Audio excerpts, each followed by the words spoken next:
Well, first of all, we got the invasion sports. Invasion sports can be defined as sports or games where two teams participate at the same time and where they play against each other in a common area and whose objective is to get the mobile or easily the ball in a certain place. Therefore, these sports are composed of goals or points, a common field, companions, opponents. Some of the best known examples of what an invasion sport is can be or usually are the soccer or football, the basketball, the rugby, the volleyball, among others. The time spent on physical education class in most of the schools in our country has decreased over the last decade, with a consequent increase in the time allocated to other academical subjects.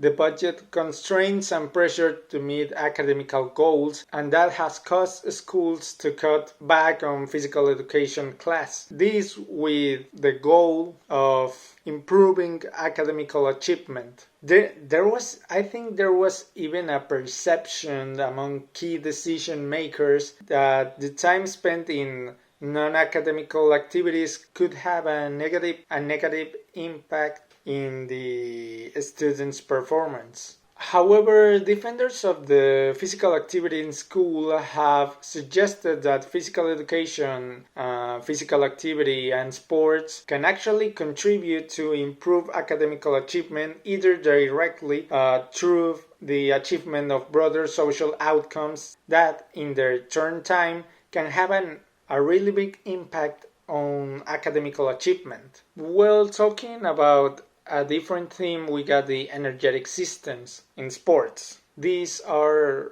represented by metabolic pathways through which the body obtains energy to perform better in the exercise. They can also be defined as the different ways the body has to supply ATP to the muscles. The skeletal muscle has 5 molecules from which to obtain energy: ADP, creatine, the phosphate, the glycogen, fats, and proteins, which are the most popular ones. The phosphagen system, or in other words, ADP and phosphocreatine, it's only capable to supplying energy for a few seconds or for a few moments. It's relied in taken by anaerobic metabolism through anaerobic glycolysis. Its maximum, I think it's around 2 minutes. And the third energetic system is the aerobic of the longest duration. Then we got the methods of physical preparation into the invasion sports. Here we can find 3 extremely important methods. These are the continuous method, the repetitions, and the intervals. Each one serves a specific type of physical conditioning. For example, we got that the energy expenditure, it's not the same in all of these 3 methods. In fact, I remember during a class the teacher gave us the example of how a car spends much more gasoline in the city than being on the road. This is due to the continuous stops that the car has to make thanks to the bumps or by the traffic lights. And for last, we got the locomotor system.